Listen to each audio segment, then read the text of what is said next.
Hi, everybody. I'm Marissa Rives. I am the Senior Director of Sports Podcasting at SiriusXM. And I'm so thrilled to be here with the lovely, amazing Katie Nolan, renowned sports and pop culture expert. Wow.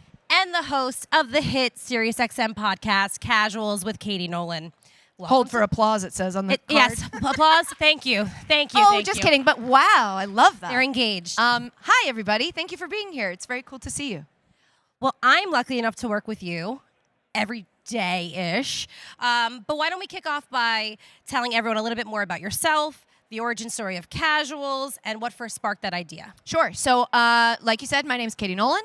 I have been working in sports now for, I can't believe this, over 10 years.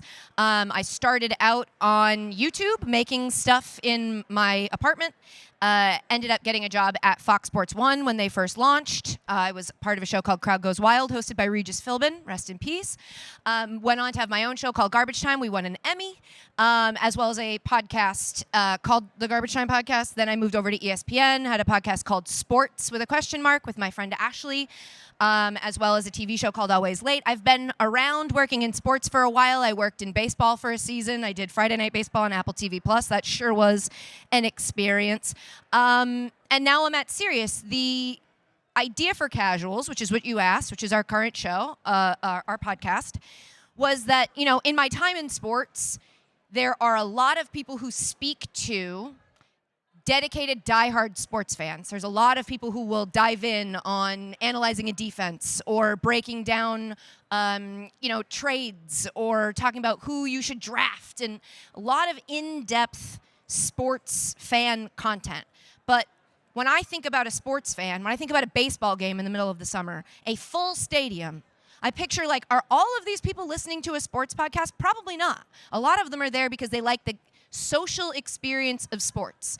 And is there anything in sports media that speaks to people who are there for the social experience, for the emotional experience, for, like, connecting to people that you know through this live event that's happening? And I felt like there really wasn't that anything that was serving that audience. And so what we came up with Sirius and I was sort of this idea of, like, look, you can be a fan of sports and not know everything. I know female sports fans are pretty familiar with this experience. You tell somebody you love a sport and they say, oh, when was the last time they won a championship?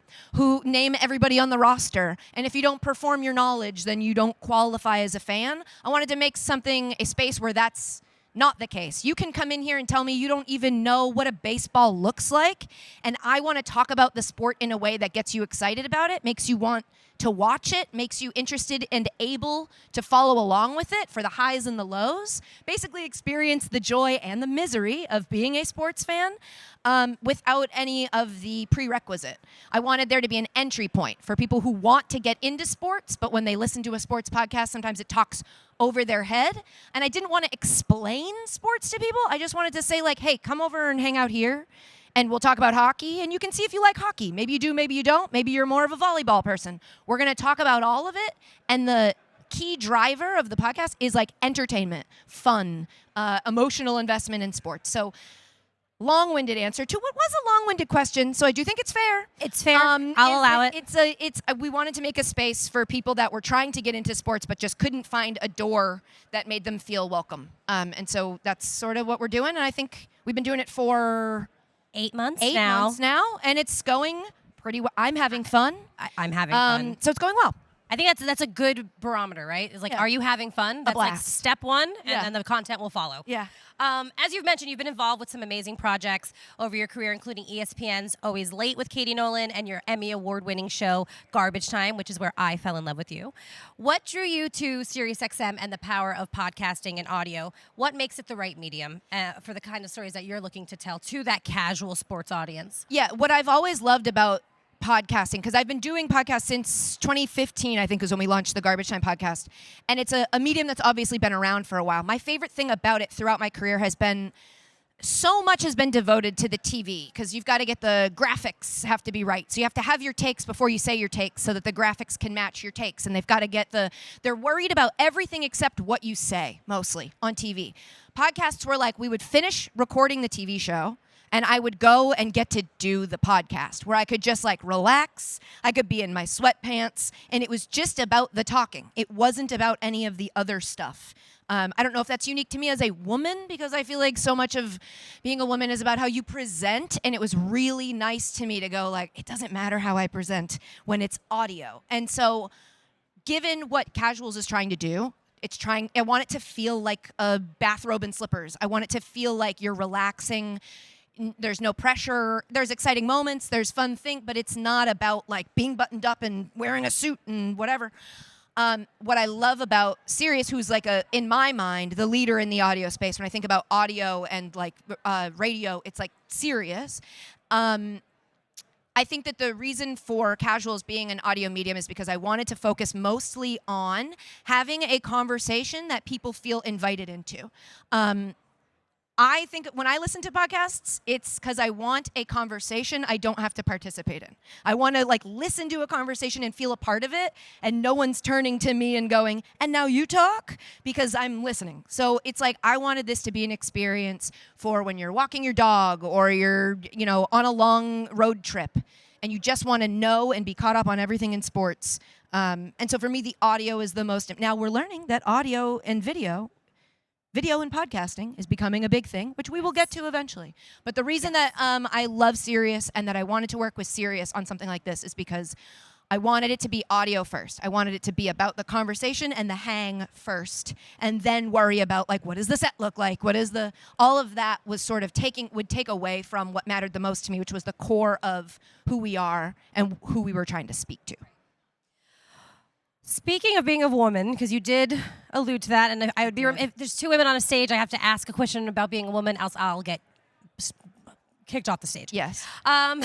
For many women in sports media like me, your brand of sports talk content was sort of an anomaly at the time when you got started.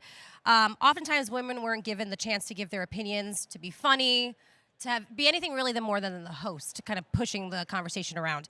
As a trailblazer in the space, how have you seen the sports media landscape shift in terms of opportunities for women on and off the mic? A good question. Thanks. And it certainly has shifted, and it will continue to shift in good ways and in bad ways. Like you said, when I started, there were it felt like maybe 3 or 4 boxes that women in sports could be put into. One of them was sideline reporter. One was host, where you would sit between 2 men who would scream at each other, and then throw to break eventually. And then there are, women in the booth. I don't want to erase that, like, other women have also been doing this as well. I don't think I, invented being a woman in sports. But for me, it was showing up authentically was the most important thing to me. And I've always grown up a sports fan. It's like my relationship to my father wouldn't exist without sports. I don't know what we would talk about, because you don't, talk to your dad and start with emotion. You have to, slow play that in order to get him to open up about it. And sports is fantastic for that. So showing up authentically was always my number one objective. I didn't want to show up in sports and pretend to be something other than what I was. And what I was just a person who loved sports and was interested in everything happening in them. And also what I was is an opinionated pain in the ass. So I kind of showed up that way. And I think a lot of my career, I wasn't aware as much, because when you're new to something, you're like, this is just how I do it. And then I look back on it now and I'm like, I probably made so many people upset with that. But what was important to me was that, I know that if I exist, I'm not an anomaly. I know there's a lot of women out there like me who don't have the opportunity to be working at Fox or at ESPN that show up to sports the way I do, and visibility is important. And so I wanted to be that in that space. And I think in the time since I've started in sports, I've noticed that door which was cracked open by the Michelle Beadles of the world, shout out, has been all the way opened now. And there is, while those other boxes still exist for women to go into in sports, there's now no expectation that women will show up as anything other than themselves. I don't think that had a lot to do with me. You said that it did on your card, so I'm just answering your question. But I think that we are getting to a point, especially with the growth of women's sports, the boom of women's sports, of people finally investing in and caring about and seeing the value of women's sports, but also women in male sports. I just think that it has the roles for women have evolved, thank goodness. And I do still think, I must say, there's a lot of evolution left to be done. And get on it. I'm looking down barrel at whoever's in charge of that kind of stuff. It's not these fine people. No, They're not here. you. No. They're here. No. These are You. these are the good I don't know. ones. Who do you work for? I'll point at your camera. You. So you launched your show in January, so still early days, really. It feels like we've been doing it a long time, but 8 months is not a long time. So building an audience can be challenging early on. How do you think about growing your community of listeners who typically stands apart from the average sports fan? I think for me, so we are predominantly an audio podcast, but we do clips for discoverability. So we have video, as you know. I don't have to explain this to you because you work with me, but we clip it up for socials because that's where people discover their podcasts. And so when we are in the planning process of an episode, and we do 2 a week, I try to think about that casual fan. I try to think about a person who's like, I don't know, I guess I like sports, but I wouldn't call myself a sports fan. I think about hitting their algorithm. What would make them stop? What would make them listen? And then what would make them go, is that a sports podcast for me? And we try to clip things like that to grab the audience that we're looking for, which is people who have been curious. We call it sports curious. Or even people that are like, oh, I know everything about baseball, but don't tell me about hockey. I don't know anything about it. We're trying to grab those people and go like, have you ever kind of wanted to know? Have you ever wanted like a base operational knowledge of this sport? Because now with the way media is, you could scroll your timelines all day and feel like you're getting news, and none of it, you're like, it's not sticking. And I feel like our show, I wanted a one-stop place where if you're like, what's going on in sports today, you could come here, listen to this, and know everything so that if water coolers were still a thing, if we were all still going to work and gathering by them and having conversations, whatever that is in your life now, you could show up and go, yeah, did you hear about, the Twins and what they're doing? Like, just to give people that conversational Spanish, basically. It's like the conversational sports of, like, how to participate in the conversation and invite people in. Was that on the flip side, like, is pillow fighting a sport? Is pillow fighting a sport? I mean, that is a conversation. We did a lot of stuff about the World Games, which I didn't know this as a sports fan who's been in sports for this long. They're like the Olympics that aren't Olympic sports yet. So it's like they have an Olympics of these sports that one day might be Olympic sports, but they aren't yet. And one of them is called orienteering. And they put you in the middle of the woods, and without a map, you've got to like find your way. Fascinating. Well, to discover something with the audience, right? Yes. So sometimes it's not like, I think a lot of sports shows are about being like the smartest person in the room all the time. And sometimes it's like, I don't have to be the smartest person in the room. Exactly. Maybe I can just be a person in the room who's interested and engaged and asking the right today. questions, right. Seeking the information, and then we learn about it together. Like, that is a very important point. I don't like showing up and going, this is how this works. I don't know. And there's also even a chance, I'm embarrassed, so I'll hide as I say it, that I knew once and have forgotten. There's a lot to do. So, I wanted to make sure we have a non-judgmental space where we can learn about stuff together that's exciting. Because sports are exciting. There's no way to not be excited by sports. It's like in a world where nothing's happening live anymore. Theoretically, these are not fixed. We are learning what's going to happen. No one can predict it. You can try, but we won't be able to until it happens. And that is, to me, so valuable in a world where we're all getting more disconnected. So true. Sports, as you're saying, is becoming a much bigger part of the podcasting landscape, too, and brands are taking note. Our research with Edison shows that over 90% of sports podcast listeners take action after hearing a podcast ad. Did you know that? I didn't. Isn't that amazing? Your words carry a lot of weight, Katie. Why do you think that is, and what makes a host read stand out to you? Wow. I think that, at least in my experience with sports fans, we are passionate and we mobilize. I think, we understand the community of sports. We are also fans of any media property. Sports fans are like the gold standard of fan. They show up, they pay for tickets even when their team is pissing them off. We just move for those things. So I imagine that the reason sports fans act on ads is probably because what I've noticed from my podcast listeners that I really love is if a brand is invested in us as a show, our fans respect and appreciate that brand for showing up and helping fund the thing that they get to listen to for free. There's like an appreciation that translates over to that brand. What was the second part of the question you asked? Why do I think that is? And What makes a host read stand out to you? when I'm listening or when I'm giving it? When you get that copy and you're like, okay, I'm working with this brand. What about it speaks to you, and when you're approaching it to kind of present to your audience? For me, it is if the product can serve our audience listener base. From what I know of my listeners and the way that I picture them in my mind, if a read coming from me, it needs to be authentic to me. There needs to be room for me to be myself, which obviously takes a lot of trust that I try to build with our advertising partners of like, look, I might not go exactly on the script you've given me, but I like your product. My audience needs your product. There's value in your product for my audience, and let me tell them about that in a way that like just trust me. So for me, I guess in a read, what stands out for me is does it authentically connect to me and therefore to our larger audience? And is there not a long list of things I can't say? That's a big one.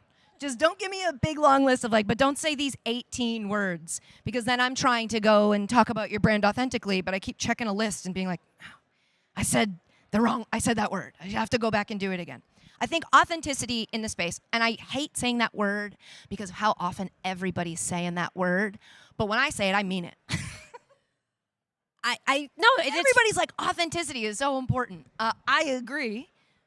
But I don't think everybody that's saying it is necessarily being authentic. Does that make sense? It does make sense, because I think at the end of the day, sometimes people do things that they might not fully believe in because it makes sense in that moment. And I think for you, it's really important that it's all I have. Your audience trusts what you're saying to them, right? Right. You kind of just answered this question, so I'm going to skip it. Great. Can you walk us through an example of a brand you've loved partnering with and why? So I can't do one for Sirius because we've just basically started. Like you said, we are in our infancy, so we have just started kind of selling ads. And I bet if any of those brands are here, I bet I'm going to love working with them long term. Yes. But to go back to like an older podcast, so from ESPN when we did sports, one brand that stands out to me is MeUndies. I don't know if anybody's ever heard of MeUndies. They're a big, if you listen to podcasts, you've probably got a pair or two of MeUndies, which if you told me originally the concept of a company being like, we'll ship you underpants every couple months, I'd be like, what? Who needs this? What do you mean? Turns out me. I love MeUndies. I still use them. And the reason is the brand was so game for whatever we wanted to do. And what we used to do for our ads, and I don't know how we got away with this, and it probably won't ever happen again, but my producer, we would get the ad read from the company, and then my producer would surprise me with a song that we would then play the karaoke version of, and I would live sing the ad copy to the tune of the song, which, as you can imagine, led to some insane moments in our podcast, but no one ever skipped our ads, because it was like, where is this going to go? What song's it going to be? Is she going to remember how it goes? Because surprisingly, a lot of the times when you're trying to read ad copy and hit the rhythm of words from a song, it's harder than you'd think. But I think MeUndies, we did a Titanic, the Celine Dion song from Titanic with MeUndies, and there's always that moment where you hit publish and you're like, are they going to be mad that we were screaming the promo code? And they got back to us and they were like, more of this.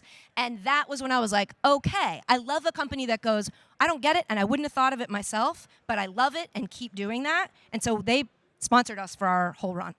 Well, it's like brands that understand that as long as people are talking about them and are interested and engaged in what you're saying about them, that it's going to work. Yes.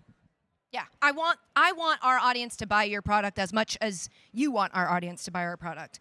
I just am not as scared of accidentally doing it wrong as the brand is going to be because they're closer to it. You know what I mean? So a brand that's willing to go, yeah, try it, see if it works. And if it's not working for them, to communicate that clearly. But yeah, MeUndies was very fun. Coors Light as well was also really fun with us on sports. They became a recurring character in our podcast where we talked about those Tap the Rockies. That's their thing, right? Yeah. This was years ago. But it could have changed by now, but I mean, when it's a good tagline, it just sticks. Okay, so we're talking about brands. Now we're going to try to manifest the future of this podcast. Are there any dream brands you'd want to work with? What types of brands you'd want to work with? Oh, boy. I mean, my brain immediately goes to something that would serve our audience, obviously. So sports, women and men as well, but like any like fashion, athletic, athleisure wear, that sort of thing speaks to me. We have a prop on our set because a couple years ago they started making you bring clear purses to sporting events. You can't like bring a bag that people can't see into. And every female sports fan was like, okay, so everyone's just gonna see my tampons. So on set of our podcast, we have a clear bag stuffed full of tampons. Just sort of Naturally. normalize the visual, like this is okay, don't, and so yeah, maybe a tampon brand. Any company that like I think can serve our audience that is willing to not take itself too seriously and sort of provide value, whether it be like a unique promo code or like some sort of a special something for our audience. I will work with any brand if it serves the people that we're trying to reach. Should I have said a brand? Nike. I don't know. Do you want me to say? No, I know. I think you're. I think it was a wonderful answer. Okay. Actually, Great. if I'm grading this, I think it was wonderful. Great. Thank you. As we discussed, audio is an incredibly powerful medium. You also post clips of the show on YouTube, as you mentioned, for discoverability. You have a great social media presence. As all of us here know, the future of podcasting and growth is across multiple platforms. How do you think about posting that sort of content for the different types of channels? So if you're posting something to YouTube versus TikTok versus an audio feed, do you kind of approach things a little differently?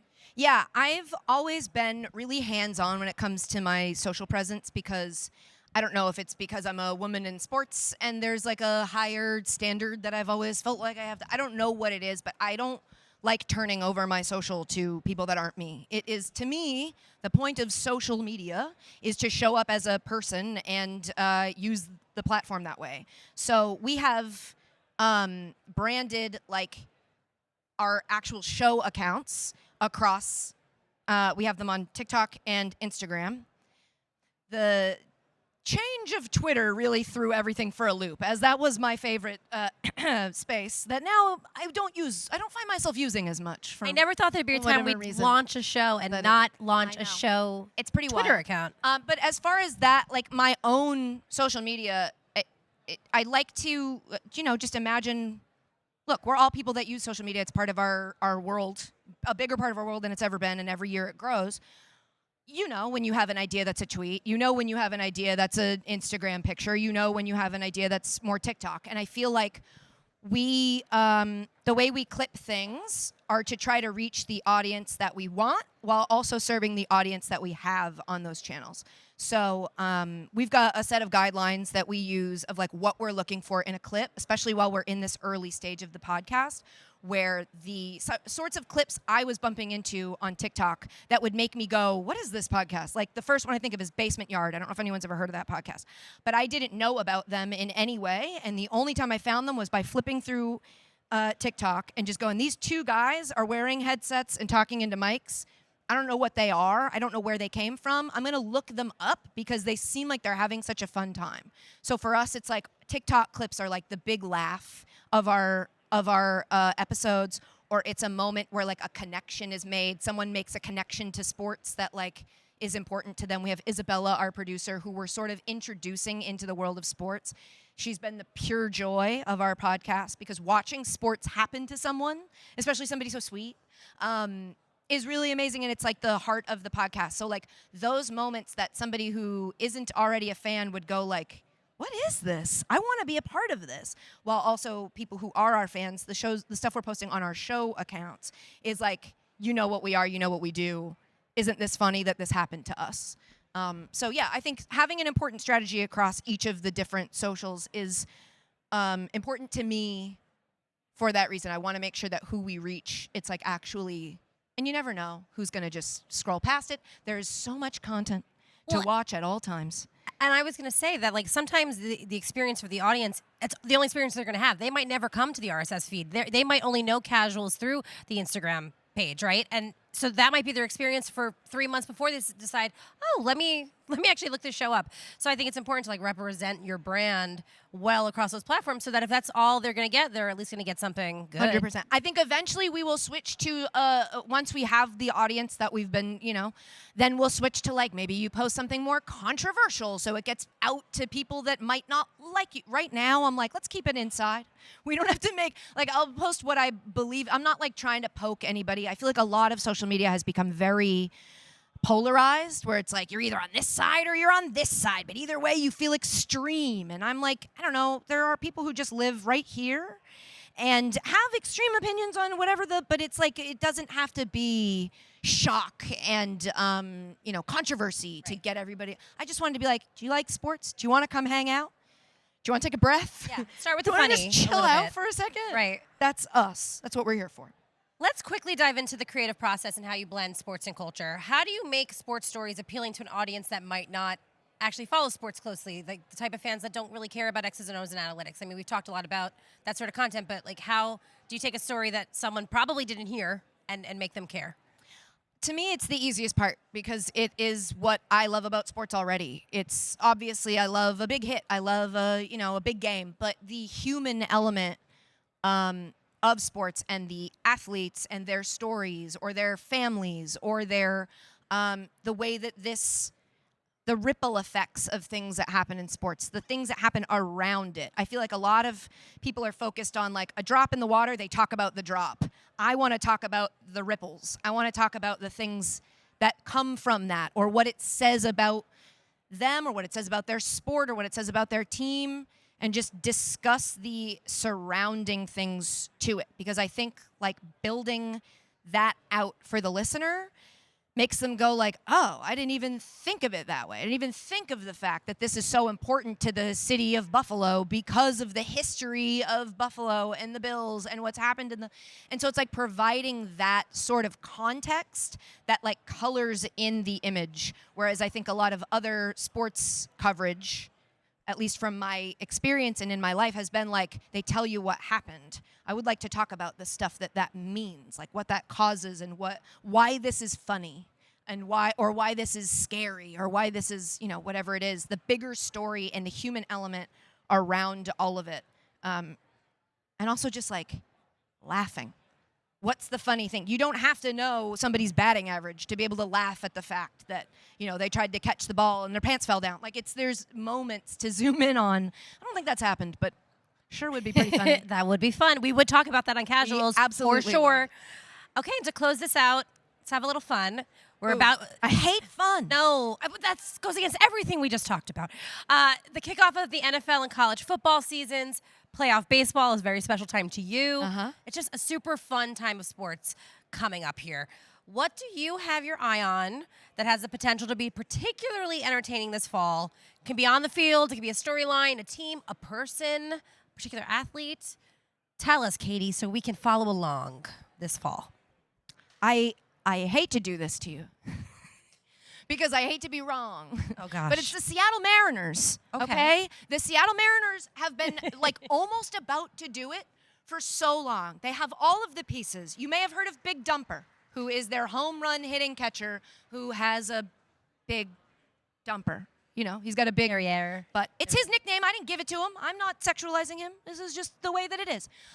They've got like young, exciting people. They have all the pieces. They have Eugenio Suarez, who I'm obsessed with. He hit it was either 3 or 4, I think a 4 home run game this year. Unheard of. They have all the pieces. I love their fans. Seattle Mariners fans are the best. It's one of my favorite stadiums. They're just great people. And and then the sad side of it is like, they better hurry up and do it. Because if they don't do it now, I don't know when it's going to happen. And so my big story that I'm really, really pulling for right now, amidst all of the football of it all, which I'm also very excited for, as a Patriots fan, less excited than maybe in years past, but we're on the upswing. You had your moment. We're on the upswing. We're coming back, You've had your time. We can have a second time. I think we deserve more times. Bill Belichick's living like a young man. He's out here having the time of his life. I'm also excited to see how UNC does. I have no idea how that's going to go and how opposing fans are going to handle his if you haven't heard, very young girlfriend. And so, yeah, the Mariners, I guess, Bill Belichick at UNC, and the Patriots being the Patriots again. Those are my big things I'm looking at. But also orienteering. Orienteering. There's always orienteering. Katie Nolan, thank you so much. For everyone here, if you want to check out Casuals, you can listen to it. New episodes drop Tuesdays and Thursdays, wherever you get your podcasts. That's right. And this wonderful lady is the host of it. Thank you That's so me. much. Yeah, thank you, Marissa. Thank you, everybody.